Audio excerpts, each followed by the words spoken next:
اعوذ باللہ من الشیطان الرجیم، بسم اللہ الرحمن الرحیم۔ معزز حضرات حضرات، جی کے ویلی میں آپ کو خوش آمدید کہتا ہوں۔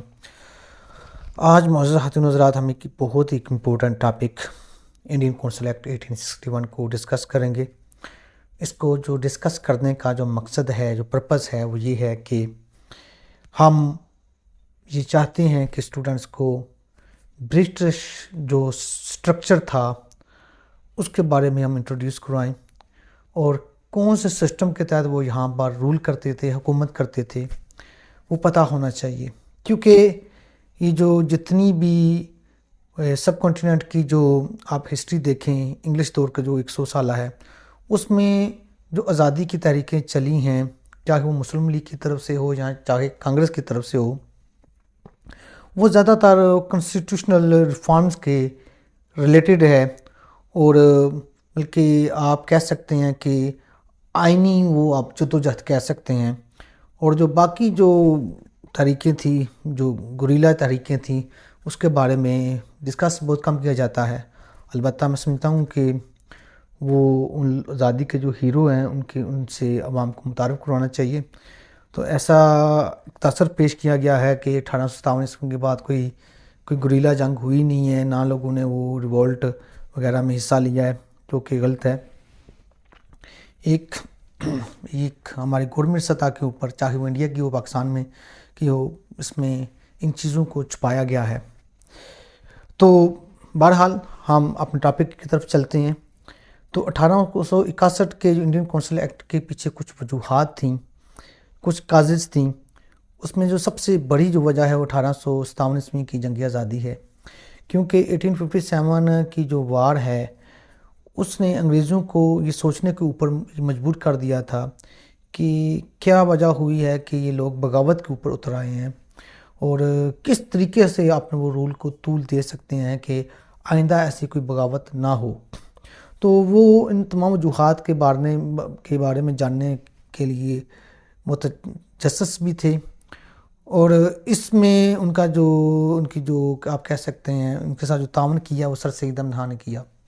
سر سید احمد خان نے رسالہ اسباب بغاوت ہند، کازز آف ریپولٹ آف 1857 انہوں نے لکھا، اور اس میں انہوں نے تمام وجوہات لکھیں جو جنگ آزادی کا سبب بنی۔ تو اور انہوں نے تقریباً 500 سے لے کر 550 تک اس کی کاپیاں کروائی تھیں۔ جو برٹش پارلیمنٹ کے جو ممبرز تھے ان کو انہوں نے ارسال کی۔ اس کے علاوہ انہوں نے جو یہاں پر سب کنٹیننٹ میں برٹش ایڈمنسٹریشن تھی اور ان کو وہ کاپیاں دی۔ تو مطلب یہ کوئی عام رسالہ نہیں تھا پبلک کے لیے، بلکہ ایک آپ کہہ سکتے ہیں کہ وہ مخصوص طور کے اوپر، خصوصاً یہ جو بلکہ آپ کہہ سکتے ہیں کہ یہ خصوصاً یہ انگلش لوگوں کے لیے لکھا گیا تھا۔ تو اس سے انگریزوں نے کافی زیادہ نتائج اخذ کیے، اور انہوں نے انڈین کونسل ایکٹ 1861 انٹروڈیوس کروایا۔ تو 1858 میں ایسٹ انڈیا کمپنی کی حکومت ختم کر دی گئی تھی، جبکہ برٹش راج جو ڈائریکٹ وہ اپلائی ہوا تھا ہندوستان میں، اور جو لارڈ کیننگ تھے، جو پہلے جو تھے گورنر جنرل تھے ایسٹ انڈیا کمپنی کے، وہی وہ واسرائے پہلے بنے وہ 1858 عیسوی میں۔ تو 1858 عیسوی میں بھی کچھ چینجنگ کی گئی، لیکن ہمارا جو موضوع ہے آج وہ ہے 1861 کا انڈین کونسل ایکٹ۔ تو سب سے پہلے جو ہم بات کریں گے Indian secretary of state for India, تو یہ جو وزیر امور ہند اردو میں کہتے ہیں اس کو، یہ انڈیا کے لیے بنایا گیا تھا، اور اس کی 15 جو رکنی اس کی کونسل ہوتی تھی۔ میرے پاس بورڈ مارکر نہیں ہے، تو آپ پین اور پینسل آپ کے پاس ہونی چاہیے، کاپی پینسل آپ کے پاس ہونی چاہیے، آپ ساتھ ساتھ لکھتے جائیں۔ تو سب سے زیادہ جو پاور تھی وہ وزیر امور ہند کے پاس تھی، سیکرٹری اسٹیٹ آف انڈیا کے پاس تھی، اور وہ برطانیہ میں ہی بیٹھتا تھا۔ تو اس کی 15 رکنی کونسل ہوتی تھی، اس کے ذریعے وہ سارے جو ہندوستان کے معاملات دیکھتا تھا۔ اب نیچے جو ہندوستان کی ہم بات کریں تو یہاں پر سب کنٹیننٹ میں انہوں نے ایک اپنا گورنر جنرل یعنی واسرائے کو انٹروڈیوس کرایا، اور اب 1861 میں جو وائسرائے کے پاس کیا اختیارات تھے اور کیسے وہ اس کی ایڈمنسٹریشن کام کرتی تھی اس کو ہم 1861 میں اس کی تمام چیزوں کا تعین کیا گیا ہے۔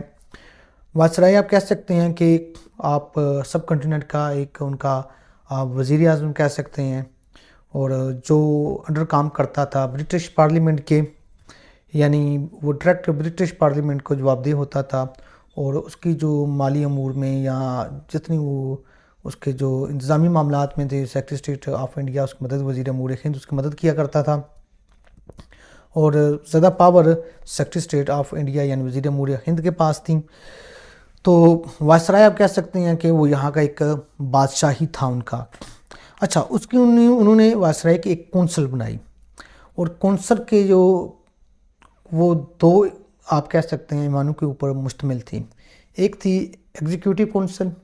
ایگزیکیوٹیو کونسل کے جو ممبر تھے، اور ہم پہلے تو وہ 4 تھے لیکن بعد میں ان کو 5 کر دیا گیا، یعنی یہ بہت امپورٹنٹ ٹاپک ہے۔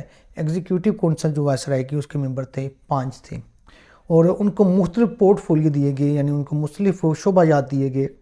کوئی تھا منسٹر، ہوم منسٹر تھا، ملٹری کا تھا، لا تھا، ریونیو تھا، اور جو 5واں کیا گیا تھا وہ فائنانس اینڈ پبلک ورک کا اس میں پورٹ فولیو ایڈ کیا گیا۔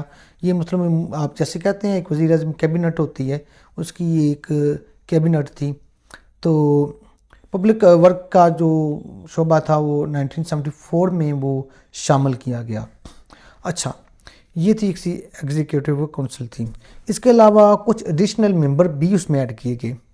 جو ایڈیشنل ممبر کی جو تعداد تھی انہوں نے مخصوص کی 6 سے 12 تک ہو سکتی ہے۔ تو ابھی میں مزید آپ کو سمجھاؤں گا یہ کہاں سے لوگ آتے تھے، یہ کس طریقے سے یہاں سلیکٹ ہوتے تھے، وہ چیزیں میں آپ کو انشاءاللہ آگے سمجھاتا ہوں۔ تو ایڈیشنل ممبر میں جو میجورٹی تھی وہ آفیشیل کی تھی۔ تو یہ آفیشیل مطلب یہ ہے، آپ کہہ سکتے ہیں کہ جو سول سروسز کے سرونٹ ہو سکتے ہیں، وہ ملٹری کے بھی ہو سکتے ہیں۔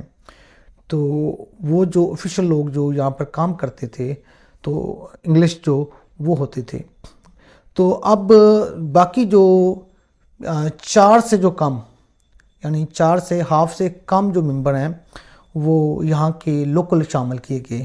تو سر سید احمد خان نے یہی کہا تھا کہ کیونکہ یہاں کی جو لوکل کی ریپرزنٹیشن نہ ہونے کے برابر تھی، اس لیے جو عوام کیا سوچتی ہے جو، اور پبلک کے معاملات کیا چل رہے ہیں، اور پبلک کی تھنکنگ ہے، جو ان کی سوچ ہے وہ حکومت تک نہیں پہنچ پا رہی تھی، اس لیے وہ 1857 میں جو نان آفیشیل جو لوگ نومینیٹ ہوئے تھے وہ 3 ہوئے تھے۔ وہ ان میں کون کون سے لوگ تھے جی؟ وہ راجہ بنارس تھے، اور مہاراجہ آف پٹیالہ تھے، اور سر ڈنکر راؤ تھے۔ یہ 3 لوگ تھے جی جو نومینیٹ ہوئے تھے نان آفیشیل، اور یہ انڈین تھے، اور باقی جتنے لوگ تھے وہ ان کو وائسرائے نومینیٹ کرتا تھا، لیکن وہ برٹش ہوتے تھے، وہ ملٹری کے ہو سکتے تھے، سول سرونٹ ہو سکتے تھے ان کے، جو CSP آفیسر آج کل ہمارے ہیں، تو یہ سارے لوگ ہو سکتے تھے۔ اور اگر ہم وائسرائے کی اختیارات کے بارے میں مزید ہم بات کریں تو وائسرائے کو یہ اختیار تھا کہ کوئی بھی وہ آرڈیننس 6 مہینے کے لیے وہ لاگو کر سکتا ہے، وہ جاری کر سکتا ہے، اور 6 مہینے یعنی مطلب ایمرجنسی میں بعض اوقات وہ ضرورت پڑ جاتی ہے کہ ملک کی صورتحال ایسی ہوتی ہے جس کے لیے کوئی آرڈیننس جاری کرنا پڑ سکتا ہے، وہ 6 مہینے کے لیے جاری کر سکتا تھا، وہ ایک قانون کی حیثیت رکھتا تھا۔ اگر 6 مہینے کے بعد وہ آرڈیننس خود بخود وہ ختم ہو جاتا تھا۔ اگر وہ اس کو ایک لا بنانا چاہے تو وہ گورنر جنرل اس کو ایک لا کی حیثیت بھی دے سکتا تھا۔